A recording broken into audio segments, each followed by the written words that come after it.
ती।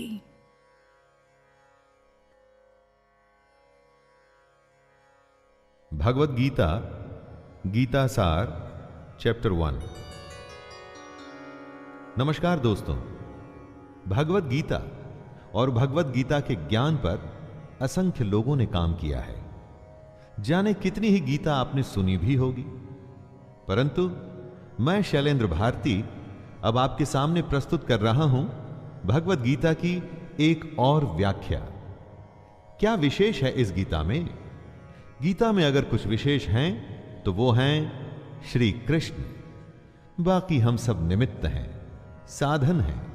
लेकिन ये मेरा खास प्रयास है कि हमारे आज के जमाने में ये ग्रंथ हमें रास्ता दिखाए, आसानी से गीता को हम सब समझ पाएं और अपने रोजमर्रा के जीवन में इसका उपयोग कर पाएं।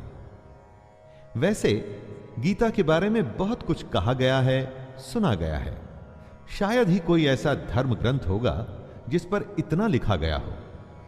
ऐसा क्या खास है गीता में कि समय समय पर यह और भी आवश्यक और मार्गदर्शक भी होती जा रही है? एकदम साधारण भाषा में अगर कहें तो भगवद गीता एक उत्तर है। गीता एक उत्तर है दुनिया के हर प्रश्न का। जीवन से जुड़ा ऐसा कोई प्रश्न नहीं जिसका के उत्तर श्री कृष्ण भगवद गीता में नहीं देते। हमारे मन मस्तिष्क में कोई भी शंका, परेशानी, चिंता, किसी भी तरह का आवेग, किसी भी तरह की दुविधा हो, दुनिया के हर धर्म संकट, हर डायलेमा का उत्तर है गीता। भगवद गीता में 18 अध्याय हैं और हर अध्याय में वेदों और उपनिषदों का सार है। अरे भाई, इसे आप वेद या उपनिषद समझ करके डरिएगा मत। यह मत सोचिए कि यह हमारी और आपकी समझ से दूर है। इसके हर अध्याय, हर श्लोक में आप अपने आप को अर्जुन समझिए, क्योंकि अर्जुन की हर शंका, उसका हर डर, हर समस्या वैसे देखा जाए तो हमारी ही परेशानी है। और हर परेशानी का हल बता रहे हैं श्री कृष्ण। कृष्ण को सिर्फ अर्जुन का सारथी मत मानिएगा, उन्हें अपने जीवन का सारथी भी मानिएगा। उनके कहे अनुसार अगर हम और आप चलेंगे तो मैं दावे के साथ कहता हूं कि हम सारी परेशानियों को आसानी से पार कर जाएंगे। ज्ञान या धर्म या ग्रंथ की बड़ी बड़ी बातें मेरे साथ नहीं होगी दोस्तों। यहां पर जीवन की प्रैक्टिकल सच्चाइयों और प्रैक्टिकल प्रॉब्लम्स की बात की जाएगी। तो आइए, मैं शैलेंद्र भारती आपको ले चलता हूं भगवद गीता के 18 अध्यायों के सफर पर।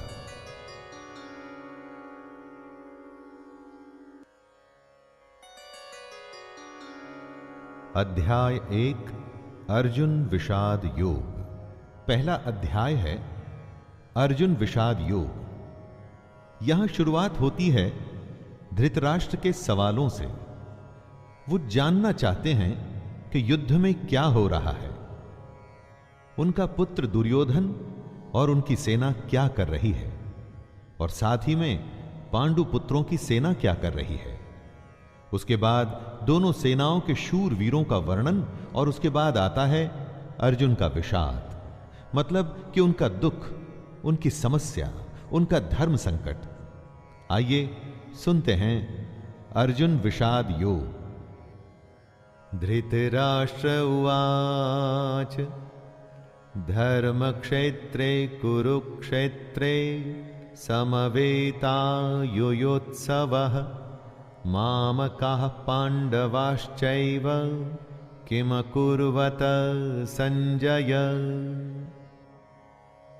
धृतराष्ट्र संजय से पूछते हैं, धर्म भूमि कुरुक्षेत्र में युद्ध करने के लिए एकत्र हुए मेरे और पांडु के पुत्र क्या कर रहे हैं? धृतराष्ट्र जानना चाहते हैं कि युद्ध स्थल पर आखिर हो क्या रहा है। धृतराष्ट्र अंधे थे, देख नहीं सकते थे, लेकिन आंखों से अंधे थे, मन और मस्तिष्क से नहीं। उन्हें पता था कि वो धर्म के साथ नहीं, क्योंकि धर्म तो वहां होता है जहां श्री कृष्ण थे। अपने पुत्र मोह में उन्होंने शांति की जगह युद्ध को चुना था, लेकिन वो जानते थे कि इस युद्ध को जीतना आसान नहीं होगा। अपने जीवन में जब हम कुछ गलत करते हैं तो हम भी समझ रहे होते हैं दोस्तों कि हमारे किए का नतीजा शायद अच्छा ना हो। और ऐसा ही धृतराष्ट्र के साथ भी हुआ। वो भी इसी डर और इसी आशंका में दिखते हैं। संजय उवाच दृष्ट्वा तु पांडवानीकं व्यूढ़ं दुर्योधनस्तदा आचार्यमुपसंगम्य राजा वचनमब्रवीत्। संजय आंखों देखा हाल बताते हुए उत्तर देते हैं, हे राजन, दुर्योधन पांडवों की सेना के व्यूह को देख रहे हैं और यह बात गुरु द्रोणाचार्य को जाकर के कहते हैं। संजय को दिव्य दृष्टि प्राप्त हुई थी। वो युद्ध से दूर होते हुए भी युद्ध को देख सकते थे। वो जो देख रहे थे वही बता रहे थे। इसमें वो अपनी तरफ से कुछ भी नहीं कह रहे थे, सिर्फ आंखों देखा हाल बता रहे थे युद्ध का। यानी जैसे हम लोग रनिंग कमेंट्री सुनते हैं, बस इसी तरह समझ लीजिए। ये उन्हीं की दिव्य दृष्टि यानी डिवाइन विजन का कमाल था कि हमें गीता सुनने को मिली। पश्यैतां पांडुपुत्राणाम् आचार्य महतिं चमूं व्यूढ़ां द्रुपदपुत्रेण तव शिष्येण धीमता। हे आचार्य, द्रुपद पुत्र धृष्टद्युम्न आपका ही बुद्धिमान शिष्य है। पांडु पुत्रों की ये बड़ी भारी सेना की व्यूहाकार रचना धृष्टद्युम्न ने ही की है। व्यूहाकार रचना का मतलब हुआ कि किस विशेष तरीके से सेना के योद्धा खड़े हैं। एक ऐसा व्यूह जिससे उस सेना के बीच घुसना असंभव हो, और अगर कोई उसमें घुसने में सफल भी हो जाता है तो कभी बाहर ना आ सके। दोस्तों, जब शत्रु या समस्या को हम देखते हैं तो वो हमें बहुत बड़ी और विकराल दिखाई देती है, और मन में यह डर भी रहता है कि कुछ कर गुजर के अगर हम इसमें घुस भी गए तो क्या होगा? क्या हम बाहर आ पाएंगे? क्या हम जीत पाएंगे? ऐसी ही सोच से दुर्योधन भी गुजर रहा है। अत्र शूरा महेश्वासा भीमार्जुन समायुधे युयुधानो विराटश्च द्रुपदश्च महारथः धृष्टकेतुश्चेकितानः काशीराजश्च वीर्यवान् पुरुजितकुन्तिभोजश्च शैब्यश्च नरपुङ्गवः युधामन्युश्च विक्रान्त उत्तमौजाश्च वीर्यवान् सौभद्रो द्रौपदेयाश्च सर्व एव महारथः। इन 3 श्लोक में दुर्योधन पांडु पुत्रों की सेना के महान योद्धाओं का नाम ले रहा है। जब भी युद्ध होता है तो आप अपने सामने खड़ी सेना, उस सेना के योद्धाओं को जांचते और परखते हैं। वैसे ही दुर्योधन भी कर रहा है। दुर्योधन द्रोणाचार्य से कहता है, बड़े बड़े धनुषों वाले तथा युद्ध में भीम और अर्जुन के समान शूरवीर सात्यकी और विराट तथा महारथी राजा द्रुपद, धृष्टकेतु और चेकितान तथा बलवान काशीराज, पुरुजित, कुंतीभोज और मनुष्यों में श्रेष्ठ शैब्य, पराक्रमी युधामन्यु तथा बलवान उत्तमौजा, सुभद्रा पुत्र अभिमन्यु एवं द्रौपदी के 5 पुत्र, ये सभी महारथी हैं। इससे हमें यह पता चलता है कि चाहे शत्रु हो या शत्रु के जैसी समस्या, उसके बारे में सब कुछ जानना चाहिए। दोस्तों, समस्या के हर पहलू से हमें वाकिफ होना चाहिए। समस्या के हर पार्ट, उसके अंग के बारे में मालूम होना चाहिए, जैसा कि दुर्योधन भी कर रहे हैं।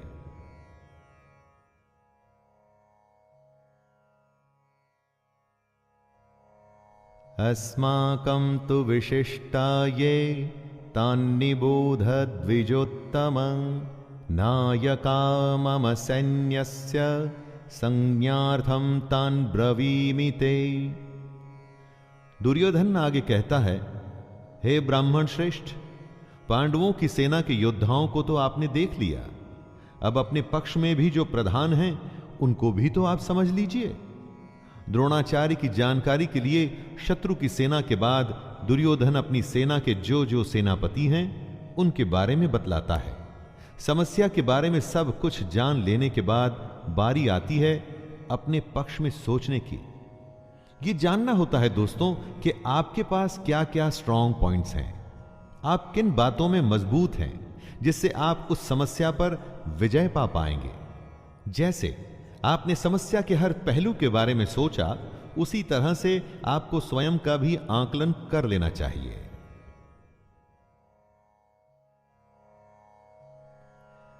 भवान् भीष्मश्च कर्णश्च कृपश्च समितिञ्जयः अश्वत्थामा विकर्णश्च सौमदत्तिस्तथैव च। सबसे पहले आप द्रोणाचार्य और पितामह भीष्म तथा कर्ण और संग्राम विजयी कृपाचार्य तथा वैसे ही अश्वत्थामा, विकर्ण और सोमदत्त का पुत्र भूरिश्रवा के बारे में जानिए। दोस्तों, जिस तरह से हम आज के जमाने में रिस्क असेसमेंट करते हैं ना, वैसे ही दुर्योधन भी अपने शत्रु की सेना को देखते हुए दोनों सेनाओं के योद्धा की बातें करते हुए आगे होने वाले युद्ध के लिए तैयार हो रहे हैं। चुनौती को हर तरह से समझकर ही उस पर विजय प्राप्त की जा सकती है। चुनौती को इतने अच्छे से जान लेना चाहिए कि जब हम उससे लड़ने जाएं तो कुछ नया न लगे, कोई सरप्राइज ना आए। युद्ध हो या चुनौती, सरप्राइज आपको हरा सकता है। अन्ये च बहवः शूरा मदर्थे त्यक्त जीविताः नाना शस्त्र प्रहरणाः सर्वे युद्ध विशारदाः। दुर्योधन गर्व के साथ कहता है कि मेरे लिए जीवन की आशा त्याग देने वालों की कमी नहीं। इतना ही नहीं, ये शूरवीर अनेक प्रकार के शस्त्रास्त्रों से सुसज्जित हैं और सब के सब युद्ध में चतुर हैं। दुर्योधन के एक इशारे पर उसकी सेना के शूरवीर लड़ने मरने को तैयार हैं। उन्हीं को देख दुर्योधन खुश हो रहा है। दुर्योधन के साथ युद्ध में लड़ने के लिए शूरवीर थे जो उसके लिए मरने को तैयार हैं। आप जब अपने जीवन की चुनौती से लड़ते हैं तो आपके साथ कौन होता है? आपके साथ होता है आपका हुनर, आपकी हिम्मत, आपकी मेहनत, आपके संगी और आपके अपने रिश्तेदार। जैसे शूरवीर दुर्योधन के लिए कुछ भी करने को तैयार हैं, वैसे ही ये आपके साथी भी आपके लिए कुछ भी कर सकते हैं।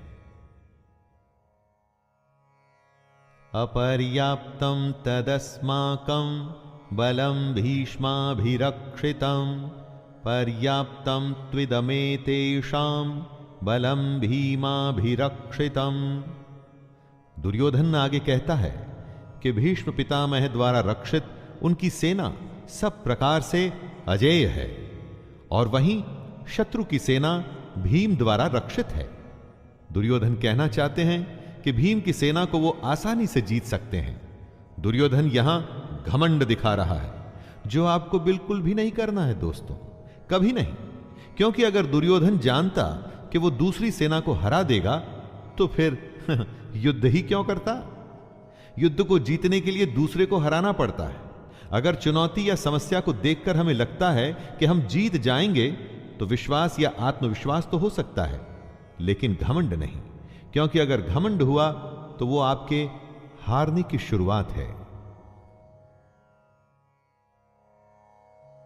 अयनेषु च सर्वेषु यथा भागमवस्थितः भीष्ममेवाभिरक्षन्तु भवन्तः सर्व एव हि। दोनों सेनाओं के इस तरह के वर्णन से दुर्योधन अपनी इस बात पर पहुंचना चाहता था, और वो ये कि हर किसी को अपने अपने मोर्चों पर अपनी अपनी जगह स्थित रहते हुए निसंदेह भीष्म पितामह की रक्षा करनी है। कहने का मतलब, आप होने वाले युद्ध में सबसे अधिक उसकी रक्षा करते हैं जो आपके लिए युद्ध के लिए सबसे अधिक आवश्यक हो। जैसे कि दुर्योधन और उसकी सेना के लिए भीष्म पितामह हैं। भीष्म पितामह के हारने का मतलब था कि युद्ध हार जाना, और उनके बचे रहने का मतलब कि आप युद्ध हार नहीं सकते। अपनी सबसे बहुमूल्य चीज को तब तक बचा के रखना चाहिए जब तक कि आप युद्ध पर विजय प्राप्त न कर लें।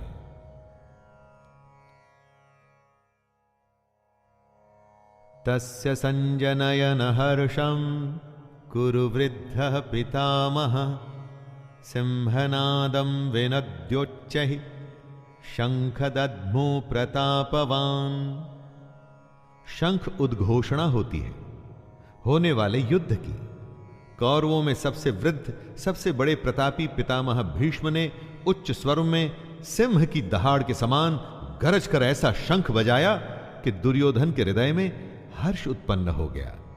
युद्ध जीतने के लिए अपने पक्ष में माहौल बनाना पड़ता है, खुद को दिलासा भी देना पड़ता है कि हम युद्ध जीतने में सक्षम हैं।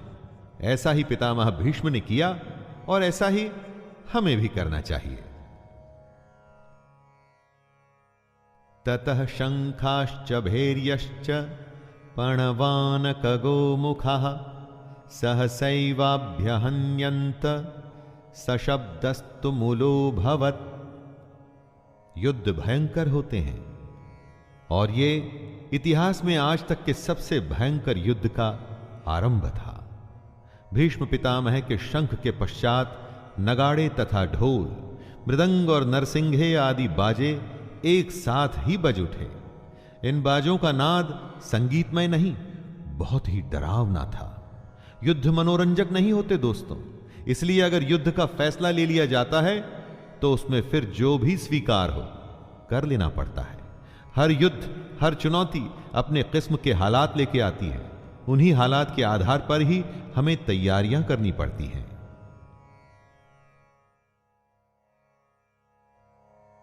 ततः श्वेतैर्हयैर्युक्ते महति स्यन्दने स्थितौ माधवः पाण्डवश्चैव दिव्यौ शंखौ प्रदद्मतुः। अब बारी थी पांडु पुत्रों की सेना के शंखनाद की। सफेद घोड़ों से युक्त उत्तम रथ में बैठे हुए श्री कृष्ण और अर्जुन ने भी अपने अपने अलौकिक शंख बजाए।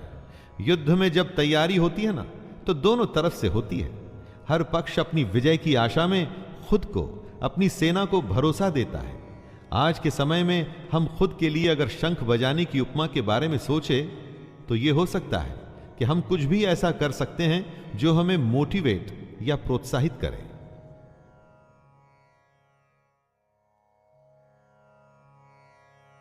पांचजन्यम ऋषिकेशो देवदत्तं धनंजयः पौंड्रम दद्मौ महाशंख भीमकर्मावृकोदरः। श्री कृष्ण के शंख का नाम है पांचजन्य। अर्जुन के देवदत्त और भयानक कर्म वाले भयानक भीमसेन ने अपना पौंड्र नामक महाशंख बजाया।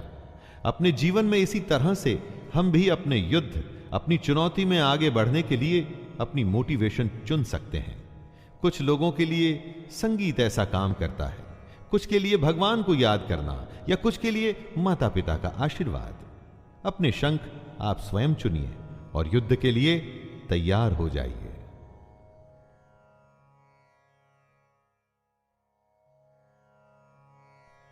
अनंत विजयम राजा कुंती पुत्रो युधिष्ठिरः नकुलः सहदेवश्च सुघोषमणिपुष्पका।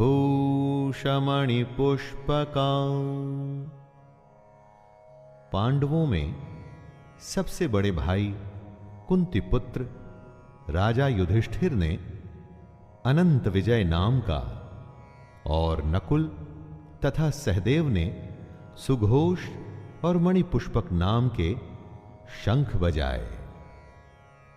दोस्तों, मोटिवेशन तो सबको चाहिए। आपने देखा सभी लोग अपने अपने तरीके से युद्ध जीतने के लिए अपना अपना प्रयास कर रहे थे।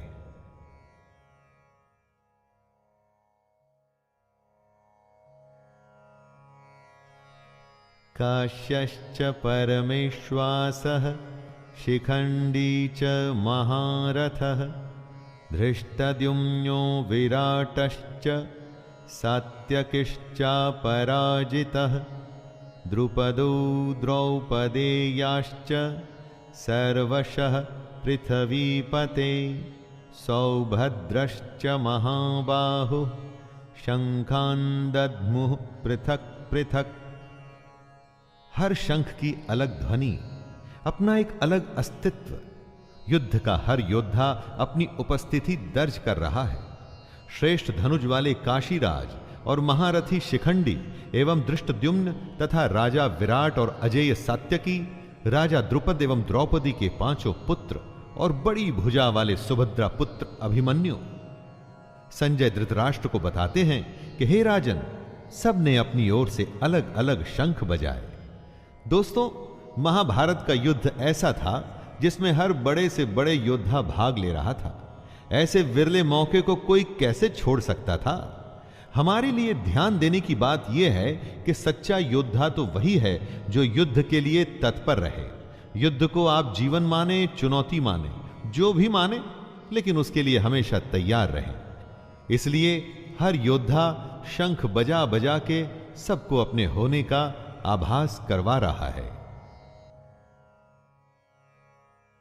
सघोषो धार्तराष्ट्राणां हृदयानि व्यदारयत् नभश्च पृथिवीं चैव तुमुलो व्यनुनादयन्।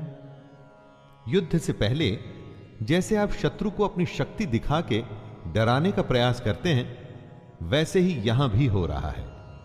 संजय कहते हैं कि इस भयानक शब्द ने आकाश और पृथ्वी को भी गूंजाते हुए धार्त राष्ट्रों के अर्थात आपके पक्ष वालों के हृदय विदीर्ण कर दिए। जब आप हुंकार भरते हैं, वॉर क्राई देते हैं, तो बड़े से बड़े शत्रु को भी डर लगता है। यह हुंकार ऐसी होनी चाहिए कि शत्रु सोचे कि वो किससे युद्ध करने जा रहा है। आप चाहे इंटरव्यू के लिए जाएं, किसी से मिलने जाएं, आपका हुनर, आपकी प्रतिभा ऐसी होनी चाहिए कि सामने वाला आपके कौशल से प्रभावित हो जाए।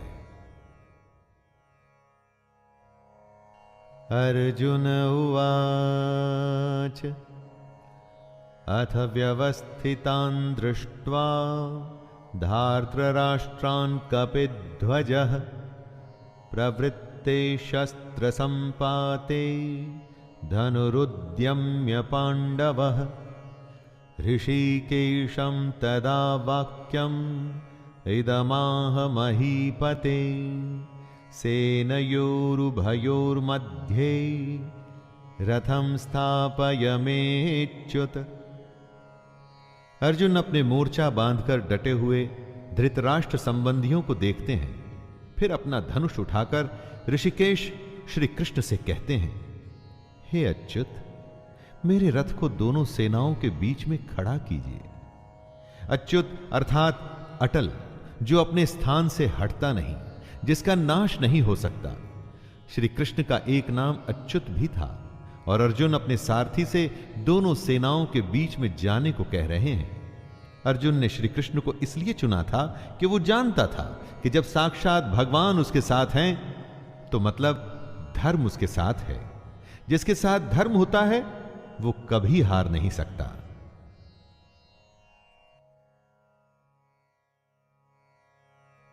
यावदेतान्निरीक्षेऽहं योद्धुकामानवस्थितान् कैर्मया सह योद्धव्यम् अस्मिन् रणसमुद्यमे। आज के जीवन का यह सबसे बड़ा ज्ञान है दोस्तों। युद्ध कोई भी हो सकता है, किसी भी प्रकार का, पर्सनल या बिजनेस से जुड़ा हुआ, लेकिन दोनों पक्षों के बीच में जाकर आप युद्ध की सही अवस्था के बारे में जान सकते हैं। अर्जुन श्री कृष्ण से कहते हैं कि हे कृष्ण, जब तक मैं युद्ध क्षेत्र में डटे हुए युद्ध के अभिलाषी इन विपक्षी योद्धाओं को भली प्रकार देख न लूं कि इस युद्ध रूपी व्यापार में मुझे किन किन के साथ युद्ध करना योग्य है, तब तक इस रथ को यहीं खड़ा रखिए। हमें भी दोस्तों, जी हां, हमें भी इसी तरह अपनी समस्या के बीच में खड़े हो उसे भली भांति देखना और परखना चाहिए और तभी निर्णय लेना चाहिए।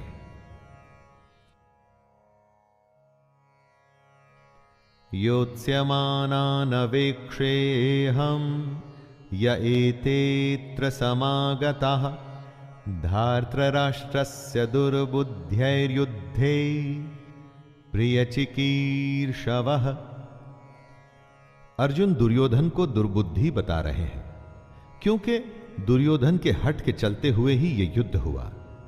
दुर्योधन का साथ देने जितने भी राजा आए हैं, उन्हें अर्जुन युद्ध स्थल के बीच में खड़े होकर के देखना चाहते हैं। दोस्तों, यह जरूरी नहीं कि आपका शत्रु सही हो सकता है उसने गलत तरीका अपना करके आपको युद्ध में उलझाना चाहा हो, जैसा कि महाभारत में भी हुआ। युद्ध तो करना ही पड़ता है, और वो तभी करना चाहिए जब आप अपने शत्रु को अच्छे से देख परख चुके हों, जान चुके हों। इसलिए अर्जुन कृष्ण से दोनों सेनाओं के बीच में रथ को ले जाने के लिए कहता है। संजय उवाच एवमुक्तो ऋषिकेशो गुडाकेशेन भारत सेनयोरुभयोर्मध्ये स्थापयित्वा रथोत्तमम् भीष्मद्रोणप्रमुखतः सर्वेषां च महीक्षिताम् उवाच पार्थ पश्यैतान् समवेतान् कुरुनिति। संजय अपना आंखों देखा हाल बताते हैं। हे धृतराष्ट्र, जैसा कि अर्जुन ने कहा था, श्री कृष्ण ने दोनों सेनाओं के बीच में भीष्म और द्रोणाचार्य के सामने तथा संपूर्ण राजाओं के सामने रथ को खड़ा करके इस प्रकार कहा, हे पार्थ, युद्ध के लिए जुटे हुए इन कौरवों को देख। पार्थ अर्जुन का ही नाम है दोस्तों, उस अर्जुन का नाम है जो शंका में बस घिरने ही वाला है। पार्थ हम सब भी हो सकते हैं, और अगर हम अपने आप को शंका में घिरा पाते हैं तो मदद करने के लिए कृष्ण भी दूर नहीं होते, और ना ही उनकी गीता दूर होती है। तत्रापश्यत् स्थितान् पार्थः पितॄनथ पितामहान् आचार्यान् मातुलान् भ्रातॄन् पुत्रान् पौत्रान् सखिंस्तथा। कुंती का एक नाम पृथा भी था। पृथा पुत्र अर्थात कुंती पुत्र। पार्थ दोनों ही सेनाओं के मध्य में उपस्थित ताऊ, चाचा, दादा, परदादा, गुरु, मामा, भाइयों, पुत्रों, पोतों को देख रहे हैं। महाभारत को इसीलिए तो धर्म युद्ध कहा गया है, ऐसा युद्ध जो धर्म के लिए किया गया था। और इस युद्ध का एक बड़ा परिवार दो हिस्सों में बंट गया था। आधे सगे संबंधी एक तरफ और आधे दूसरी तरफ। हर किसी को फैसला करना था कि वो युद्ध में किसका साथ देना चाहता है, दुर्योधन का या अर्जुन का। श्वशुरान् सुहृदश्चैव सेनयोरुभयोरपि तान् समीक्ष्य स कौन्तेयः सर्वान् बन्धूनवस्थितान्। इन सब सगे संबंधियों के साथ साथ अर्जुन अपने मित्रों को, ससुरों को, सुहृदयों को देख रहे हैं, विचार कर रहे हैं। पूरा जीवन पांडु पुत्रों और धृतराष्ट्र पुत्रों के साथ बिताया। सारे सगे, सारे संबंधी एक ही तो हैं, दोनों पक्ष में अपने ही तो लोग हैं, किंतु अब अपनों के ही दो पक्ष बन गए हैं। उसमें से एक पक्ष शत्रु का है। हर किसी से अर्जुन की लड़ाई नहीं थी, लेकिन अब युद्ध में वो उसके शत्रु थे और उसे उनके साथ लड़ना होगा। अर्जुन उवाच कृपया परयाविष्टो विषीदत्रिदमब्रवीत् दृष्टैवमं स्वजनं कृष्ण युयुत्सुं समुपस्थितिम्। अपने करीबी एकदम अपने अर्जुन के सामने खड़े थे, लेकिन शत्रु पक्ष में उन उपस्थित संपूर्ण बंधुओं को देखकर वे कुंती पुत्र अर्जुन अत्यंत करुणा से युक्त होकर शोक करते हुए श्री कृष्ण से कह रहे हैं। यहीं से शुरुआत होती है दोस्तों, आरंभ होता है अर्जुन के विषाद का, जिसके लिए संपूर्ण गीता की रचना हुई। कृष्ण को मार्गदर्शन के लिए एक ऐसी रचना करनी पड़ी जो हमेशा हमेशा के लिए हर किसी को सही राह पर चलने के लिए प्रेरित करती रही है और आगे भी प्रेरित करती रहेगी।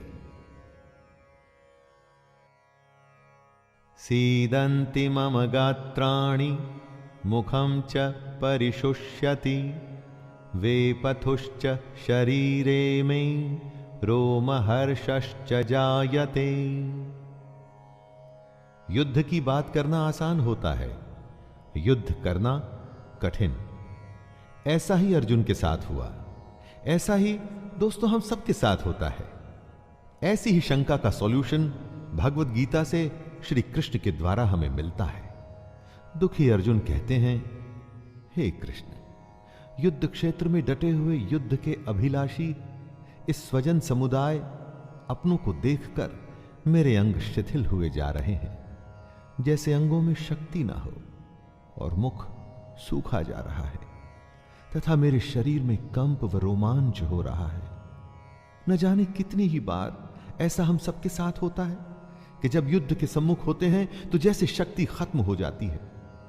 परीक्षा की घड़ी के समय पर भी ऐसी ही घबराहट होती है ना?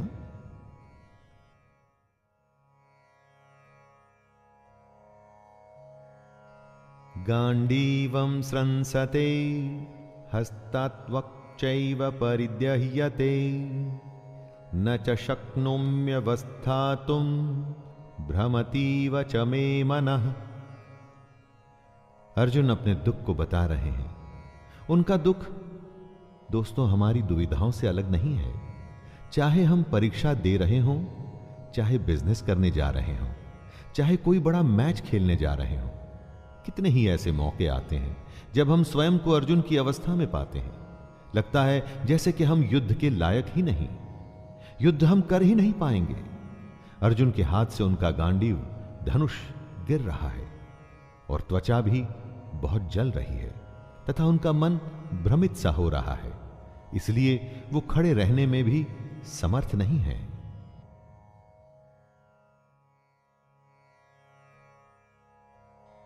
निमित्तानि च पश्यामि विपरीतानि केशव न च श्रेयोनुपश्यामि हत्वा स्वजनमाहवे। विश्व का सबसे बड़ा योद्धा अर्जुन हताश है। युद्ध से पहले अगर आप खुद को कांपता हुआ पाते हैं, देखते हैं कि डर से आपका मुंह सूख रहा है, तो आपको निश्चित ही लगता है कि आप हारने वाले हैं। दुनिया खत्म सी होती दिखती है, चारों तरफ अंधकार सा महसूस होता है। ऐसे ही समय में हमें एक मार्गदर्शक की जरूरत होती है। इसीलिए अर्जुन कहते हैं, हे केशव, मैं लक्षणों को भी विपरीत ही देख रहा हूं तथा युद्ध में स्वजन समुदाय को मारकर कल्याण भी नहीं दिखता। यानी अपनों की जान लेके मुझे क्या फायदा होगा?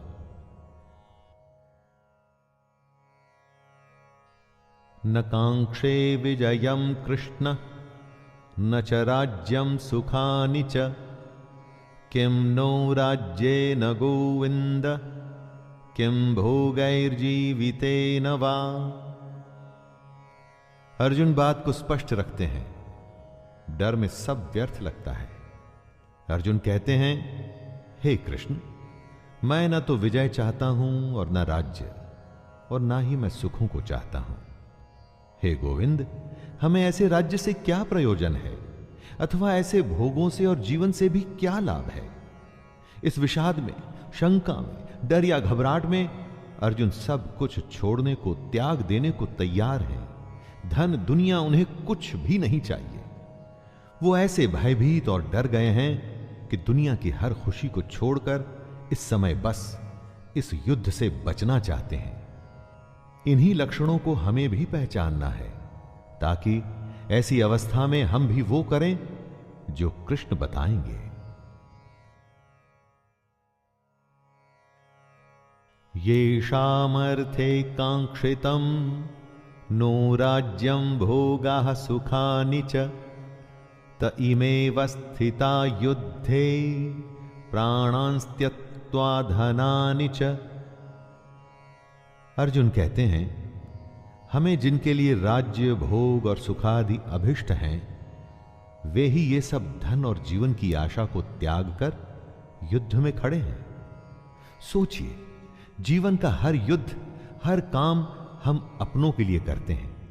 हमारा सारा काम, सारे फायदे, सारी सुख शांति, भाग दौड़ सिर्फ और सिर्फ अपनों के लिए होती है। और यहां पर हमें अपनों को ही मारना पड़ रहा है। इससे बड़ी क्या दुविधा होगी। अब वही अपने आप को मारने के लिए खड़े हैं और आपको भी उन्हें मारना पड़ेगा। ऐसी दुनिया किस काम की? यही उलझन अर्जुन के मन में है।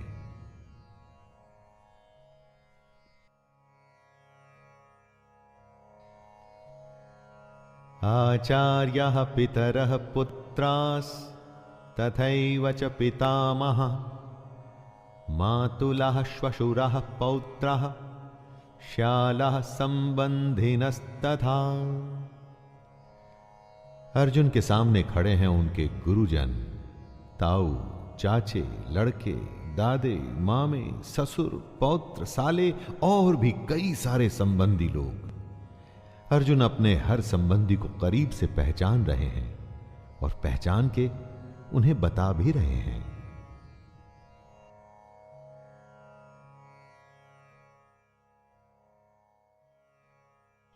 एतान्न हन्तुमिच्छामि ज्ञतोऽपि मधुसूदन अपि त्रैलोक्य राज्यस्य हेतुः किं नु महि कृते। अगर आप युद्ध करने का निर्णय लेते हैं तो क्या आप ये कह सकते हैं कि मैं इस शत्रु को मारूंगा और उसे नहीं? युद्ध में तो हर कोई एक सैनिक होता है और अगर वो शत्रु पक्ष से है तो आपने उसको मारना ही है। यही दुविधा है अर्जुन की जो वो बता रहे हैं। हे मधुसूदन, मेरे मारने पर अथवा तीनों लोकों के राज्य के लिए भी मैं इन सबको मारना नहीं चाहता। फिर पृथ्वी के लिए तो कहना ही क्या है। देखा दोस्तों, 3 लोकों का राज्य भी अर्जुन को नहीं चाहिए। अगर उसके लिए उसे अपनों का वध करना पड़ता है तो उसे वो नहीं चाहिए। दोस्तों, जीवन में कई बार ऐसी घड़ी आती है जब हमको जो सबसे प्रिय है ना, उसका त्याग करना पड़ता है, क्योंकि हमें अपने ध्येय की ओर बढ़ना पड़ता है। और अगर हम ऐसा करते हैं तभी हमें ध्येय की प्राप्ति होती है। तब क्या अपनी सबसे प्यारी चीज को हम छोड़ सकते हैं?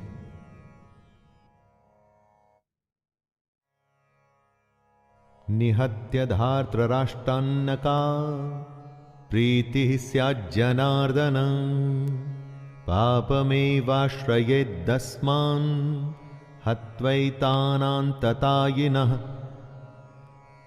अर्जुन आगे कहते हैं, हे जनार्दन, धृतराष्ट्र के पुत्रों को मारकर हमें क्या प्रसन्नता होगी? इन आतताइयों को मारकर हमें तो पाप ही लगेगा ना। शत्रु पक्ष में चाहे आतताई बुरे लोग ही क्यों न हो, लेकिन हैं तो अपने। अपनों को मारकर अपनों को दुख देके केवल पाप ही मिल सकता है, पुण्य तो नहीं। यह कुरुपुत्रों के लालच का ही परिणाम था कि भाई भाई आमने सामने थे। दोस्तों, लालच से कभी किसी का भला नहीं होता। महाभारत में भी नहीं होना था। एक पक्ष को जीतना था तो दूसरे पक्ष को मारना था। तस्मान्नार्हा वयं हन्तुं धार्तराष्ट्रान् स्वबान्धवान् स्वजनं हि कथं हत्वा सुखिनः स्याम माधव। क्या अपने परिवार को मारकर आपको सुख मिल सकता है? इसीलिए महाभारत को धर्म युद्ध कहा जाता है। जब ऐसा धर्म संकट हो तो आप क्या करें? अर्जुन पूछते हैं, हे माधव, अपने ही बांधव धृतराष्ट्र के पुत्रों को मारने के लिए हम योग्य नहीं हैं, क्योंकि अपने ही कुटुंब को मारकर हम कैसे सुखी होंगे? दोस्तों, जब कभी आपके सामने ऐसी परिस्थिति आए जिसमें लालच की वजह से बंटवारा हो रहा हो या झगड़ा हो रहा हो, तो ठंडे दिमाग से अर्जुन की इस हालत के बारे में सोचिएगा और देखिएगा कि इतना करके, दुनिया का सबसे बड़ा युद्ध करके किसको क्या हासिल हुआ।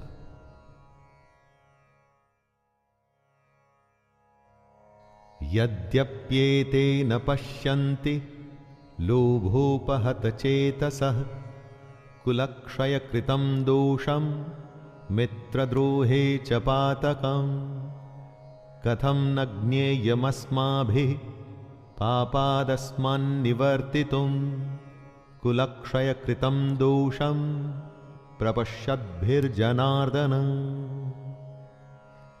आपका शत्रु किसी भी प्रकार के पाप को करने को तैयार है, लेकिन आप समझते हैं कि जो गलत है, अनुचित है, वो नहीं करना चाहिए।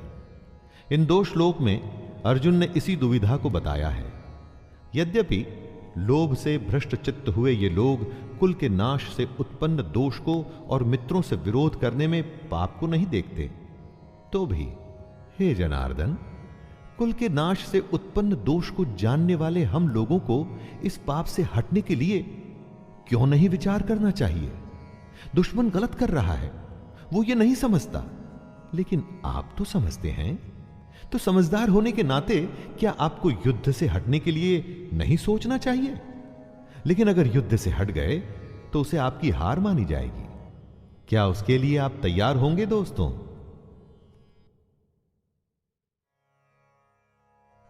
कुलक्षये प्रणश्यन्ति कुलधर्मः सनातनः धर्मे नष्टे कुलं कृतस्नं धर्मोऽभिभवत्युत।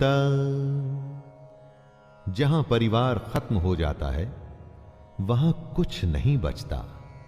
कुल का नाश होने का मतलब सब कुछ खत्म हो जाना होता है। ऐसी ही स्थिति में अर्जुन फंसे हुए हैं। वो कहते हैं कुल के नाश से सनातन कुल धर्म नष्ट हो जाते हैं तथा धर्म का नाश हो जाने पर संपूर्ण कुल में पाप भी बहुत फैल जाता है। अर्जुन जो कहना चाहते हैं वो ये है कि अगर परिवार नष्ट होता है तो धर्म नष्ट होता है। धर्म के नष्ट होने से पूरे कुल, संपूर्ण परिवार में पाप बढ़ जाता है। परिवार ही है जो हमें अपनी जड़ों से, अपने गुणों से, अपने आदर्शों से जोड़ के रखता है। उसके खत्म होते ही समाज में चारों तरफ पाप बढ़ने लगता है। दोस्तों, आप चाहें तो अपने चारों तरफ भी देख सकते हैं। जहां परिवार का सम्मान नहीं, वहां किसी भी बात का सम्मान नहीं होता और समाज पतन की ओर ही जाता है। अधर्माभिभवात् कृष्ण प्रदुष्यन्ति कुलस्त्रियः स्त्रीषु दुष्टासु वाष्णेर्य जायते वर्णसंकरः। परिवार की भलाई उसकी स्त्रियों पर निर्भर करती है। अगर कोई घर बनता है तो वो परिवार की महिला की वजह से बनता है। जिस घर में महिला नहीं होती तो कहते हैं कि उस घर का कोई भविष्य ही नहीं। और अगर ये स्त्रियां दूषित या करप्ट हो जाएं तो उसका क्या असर होता है? अर्जुन कहते हैं, हे कृष्ण, पाप के अधिक बढ़ जाने से कुल की स्त्रियां अत्यंत दूषित हो जाती हैं और स्त्रियों के दूषित हो जाने पर वर्ण संकर उत्पन्न होता है। संकरो नरकायैव कुलघ्नानां कुलस्य च पतन्ति पितरो ह्येषां लुप्तपिंडोदक क्रियाः। वर्ण संकर का यहां पर मतलब है जहां वर्ण या समाज की मर्यादाओं को सम्मान न देते हुए गलत तरीके से गलत वर्णों के मेल से जब संतान की उत्पत्ति होती है तो वो सब कुछ खत्म कर देती है। इसीलिए समाज के नियम बड़े सोच समझकर बनाए गए होते हैं दोस्तों, और इतने हजारों वर्षों की सोच और उस नियमों को बिना सोचे समझे नहीं तोड़ना चाहिए। अर्जुन इसी बात का वर्णन कर रहे हैं कि हे कृष्ण, वर्ण संकर कुल घातियों को और कुल को नरक में ले जाने के लिए ही तो होता है।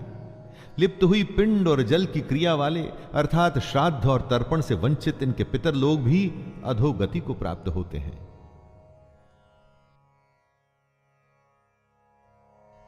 दोषैरेते कुलघ्नानां वर्ण संकर कारकैः उत्साद्यन्ते जाति धर्मः कुल धर्माश्च शाश्वतः। अर्जुन ने कहा, इन वर्ण संकर कारक दोषों से कुल घातियों के सनातन कुल धर्म और जाति धर्म नष्ट हो जाते हैं। जहां वर्ण संकर होता है ना, वहां धर्म का नाश निश्चित है। वर्ण संकर की वजह से, जैसा कि अर्जुन ने बताया, कुल के धर्म का नाश होता है और जाति के धर्म का भी नाश हो जाता है। जब कोई अपने धर्म का पालन नहीं करेगा, अपने कर्तव्य का निर्वाह नहीं करेगा और समाज मनमानी करके अगर कोई नियम नहीं मानेगा, तो फिर समाज समाज कैसे रह जाएगा? समाज तो नाम ही कायदे और कानून का है, जहां सब सम्मान से बिना किसी डर के एक साथ रह सके। उत्सन्न कुल धर्माणाम मनुष्याणाम जनार्दन नरके नियतम वासो भवतीत्यनुशुश्रुम। हे जनार्दन, जिनका कुल धर्म नष्ट हो गया है, ऐसे मनुष्यों का अनिश्चित काल तक नरक में वास होता है। ऐसा हम सुनते आए हैं। महाभारत के समय कुल की मान्यता इतनी थी दोस्तों कि अगर किसी के कुल का नाश हो जाता था तो माना जाता था कि अब यह हमेशा के लिए नरक में ही रहेगा। इसीलिए कुल की रक्षा करना, उसके सम्मान को बचाना, उसका नाम करना इतनी बड़ी बात मानी जाती थी। अर्जुन ही नहीं, ऐसा हम भी सुनते आए हैं कि जो धर्म का, कुल का सम्मान नहीं करते वो सीधे नरक को जाते हैं।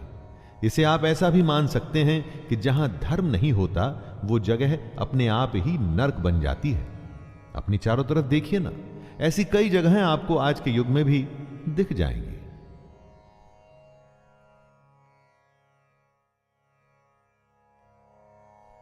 अहो बत महत् पापम कर्तुम व्यवस्थिता वयम यद्राज्य सुख लोभेन हंतुम स्वजनमुद्यतः।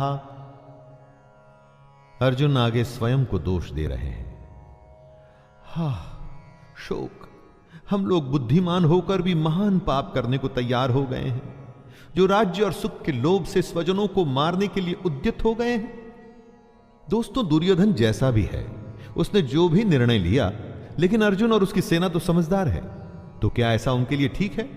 बेवकूफ का पाप शायद माफ भी हो जाए, लेकिन बुद्धिमान से बहुत कुछ की उम्मीद की जाती है। तो क्या समझदार अगर युद्ध के लिए तैयार हो जाता है तो उसकी गलती की माफी मिलेगी? अर्जुन को लगता है कि नहीं मिलेगी।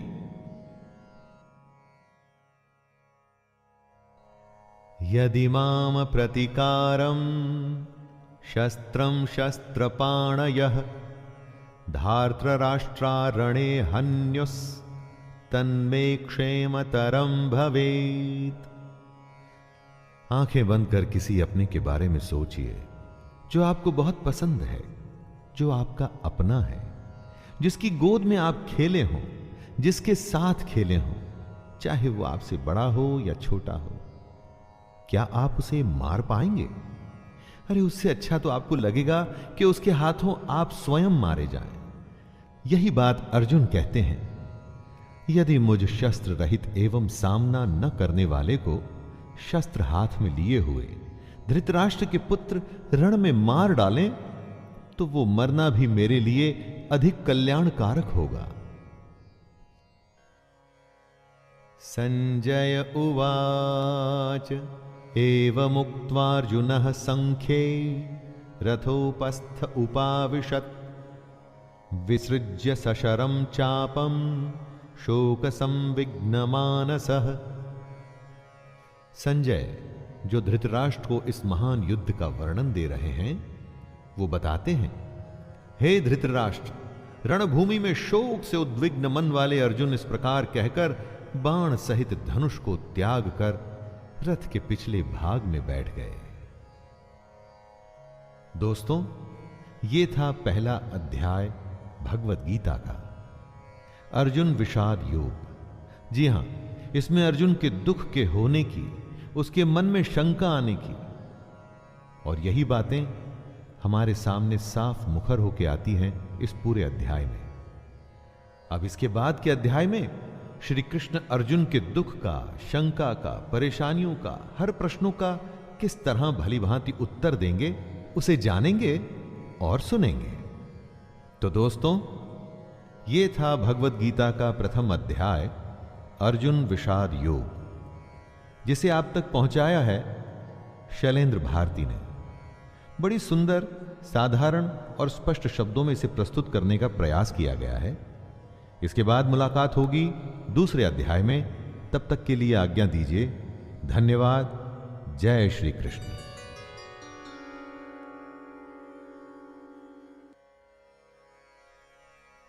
भगवद गीता अध्याय 2 सांख्य योग। जय श्री कृष्ण। दोस्तों, जीवन तो सब जीते हैं, लेकिन इसको जीने का सही सलीका कितनों को आता है? यही ध्येय है हमारी इस गीता का। मैं शैलेंद्र भारती भगवान श्री कृष्ण को प्रणाम करते हुए अपना कर्म शुरू करता हूं। जरा ध्यान से सुनिएगा।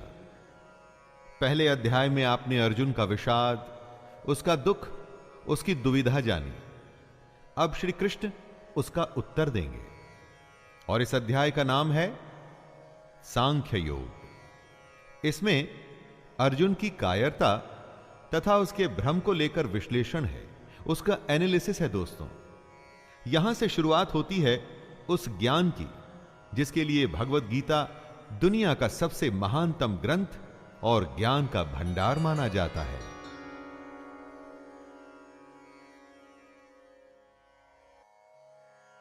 संजय उवाच तं तथा कृपयाविष्टम् अश्रुपूर्णाकुलेक्षणं विषिदन्तमिदं वाक्यम् उवाच मधुसूदनः। संजय कहते हैं, उस प्रकार करुणा से भरे हुए और आंसुओं से पूर्ण तथा व्याकुल नेत्रों वाले शोक युक्त उस अर्जुन को भगवान देखते हैं। अर्जुन दुख से घिरा हुआ है, आशा खत्म हो चुकी है, हिम्मत टूट चुकी है, और ऐसे में कृष्ण उसे समझाना शुरू करते हैं। जहां युद्ध का वर्णन होना चाहिए था, वहां दुख और विषाद का माहौल है। अर्जुन की आंखों में आंसू, मन में निराशा है। यह एक बहुत बड़ी हैरानी की बात थी। धृतराष्ट्र या संजय कोई भी इसकी आशा नहीं कर रहे थे। अर्जुन का दुख देखकर कृष्ण उत्तर देने के लिए तैयार होते हैं। दोस्तों, यही है गीता। अर्जुन या हम सबकी शंका और ईश्वर या कृष्ण का ज्ञान। श्री भगवानुवाच कुतस्त्वाकश्मलमिदं विषमे समुपस्थितम् अनार्यजुष्टमस्वर्ग्यम् अकीर्तिकरमर्जुन। श्री भगवान बोलते हैं, हे अर्जुन, तुझे इस समय असमय में यह मोह किस हेतु से प्राप्त हुआ? क्योंकि न तो यह श्रेष्ठ पुरुषों के द्वारा आचरित है, न स्वर्ग को देने वाला है, और न कीर्ति को करने वाला ही है। युद्ध के समय ऐसी शंका, यह तो असमय है। दोस्तों, इस तरह अपने शत्रु के प्रति मोह दिखाने का काम अर्जुन जैसे योद्धा कैसे कर सकते हैं? अपने कर्म से अगर हम मुंह मोड़कर मोह या किसी और वजह से हताश बैठ जाएं, तो वो ठीक नहीं है। इससे कभी कोई लाभ नहीं होता। क्लैब्यमास्मगमः पार्थ नैतत्त्वयुपपद्यते क्षुद्रं हृदय दौर्बल्यं त्यक्त्वोत्तिष्ठ परन्तप। कृष्ण समझा रहे हैं, हे अर्जुन, नपुंसकता को मत प्राप्त हो। अगर तू युद्ध में आया है तो युद्ध कर, ऐसे डर मत। तेरे जैसे धनुर्धर के लिए यह ठीक नहीं है, सही नहीं कि इस तरह से मन की कमजोरी दिखाओ। दोस्तों, श्री कृष्ण यहां नपुंसकता का अर्थ शक्तिहीनता, कमजोर हो जाना, युद्ध से मुंह मोड़ लेने वाली बात कर रहे हैं। यानी कि जो धर्म कहता है उसके अनुसार कर्म तो करना ही चाहिए। स्वयं को कमजोर मानकर बात को छोड़ देना यह सही नहीं है। बुरे समय में अगर हमें भी जब आशंका सताए, यही बात हमें याद रखनी चाहिए कि मन की दुर्बलता छोड़ हमें सिर्फ उस कर्म के बारे में सोचना चाहिए जो हम करने के लिए आए हैं। अर्जुन उवाच कथं भीष्ममहं संख्ये द्रोणं च मधुसूदन इषुभिः प्रतियोत्स्यामि पूजार्हा वरिसूदन। अर्जुन अपनी शंका के बारे में कहते हैं, हे मधुसूदन, मैं रणभूमि में किस प्रकार बाणों से भीष्म पितामह और द्रोणाचार्य के विरुद्ध लड़ूं, जिनसे मैंने सब कुछ सीखा है, जो मेरे लिए सबसे बड़े हैं, उन पर मैं कैसे बाण चला सकता हूं। दोस्तों, यहां पर अर्जुन का कहना है, उसका संशय है, असल में सुनने में गलत नहीं लगता। अर्जुन जिनकी पूजा करते हुए बड़े हुए हैं, अपने पितामह या अपने गुरु पर वो बाण कैसे चला सकते हैं। लेकिन युद्ध का तो यही काम है। बाण शत्रु और अपने में भेद नहीं करता। जब वो चलता है तो प्राण लेने के इरादे से, जिसे करने में इस वक्त अर्जुन असफल हो रहे हैं। गुरु न हत्वा हि महानुभावान् श्रेयो भोक्तुं भैक्षमपि हलोके हत्वार्थकामांस्तु गुरुनिहैव भुञ्जीय भोगान् रुधिरप्रदिग्धान्। अर्जुन की दुविधा गलत नहीं लगती जब वो ऐसा कहते हैं कि इन महानुभाव गुरुजनों को न मारकर मैं इस लोक में भिक्षा का अन्न भी खाना कल्याणकारक समझता हूं। यहां पर अर्जुन कहते हैं कि इन गुरुजनों को मारकर इस दुनिया में किसी भी तरह का लाभ ले लूं, उसका क्या मतलब है। अपने इन लोगों को मारकर उससे अर्थ और भोग, धन धान्य, ऐश्वर्य, ये सब तो मैं प्राप्त कर लूंगा, परंतु ऐसे भोगों से क्या प्राप्त होगा। दोस्तों, अर्जुन ही नहीं, दुनिया में न जाने कितने लोग ऐसे होते हैं जिन्हें लगता है कि परिवार भी न छूटे और मोक्ष भी प्राप्त हो जाए, परंतु यह तो संभव नहीं। न चैतद्विद्मः कतरन्नो गरीयो यद्वा जयेम यदि वा नो जयेयुः यानेव हत्वा न जिजीविषामस्तेव स्थिताः प्रमुखे धार्तराष्ट्राः। अर्जुन कहते हैं, हम ये भी नहीं जानते कि हमारे लिए युद्ध करना और न करना, इन दोनों में से कौन सा श्रेष्ठ है, अथवा ये भी नहीं जानते कि उन्हें हम जीतेंगे या वे हमको जीतेंगे। और जिनको मारकर हम जीना भी नहीं चाहते, वे ही हमारे आत्मीय धृतराष्ट्र के पुत्र हमारे मुकाबले में खड़े हैं। भविष्य में क्या होगा ये तो कोई भी नहीं जानता। विधि ने क्या विधान लिखा है उसके बारे में किसी को नहीं पता, लेकिन वर्तमान में हम जो करना चाहते हैं उसका निर्णय हमारे हाथ में होता है। हमारे कर्म सिर्फ और सिर्फ हमारे ही हाथ में हैं। तो क्या युद्ध जीतने के लिए अपनों को मारना ठीक है? अपने कर्म को पूरा करने के लिए हमें किस सीमा तक जाना चाहिए और किस सीमा को पार करना चाहिए? कार्पण्य दोषोपहत स्वभावः पृच्छामि त्वां धर्म सम्मूढ़चेताः यच्छ्रेयः स्यान्निश्चितं ब्रूहि तन्मे शिष्यस्तेऽहं शाधि मां त्वां प्रपन्नम्। इसलिए कायरता रूप दोष से उपहत हुए स्वभाव वाला तथा धर्म के विषय में मोहित चित्त हुआ मैं आपसे पूछता हूं कि जो साधन निश्चित कल्याणकारक हो वो मेरे लिए कहिए, क्योंकि प्रभु मैं आपका शिष्य हूं।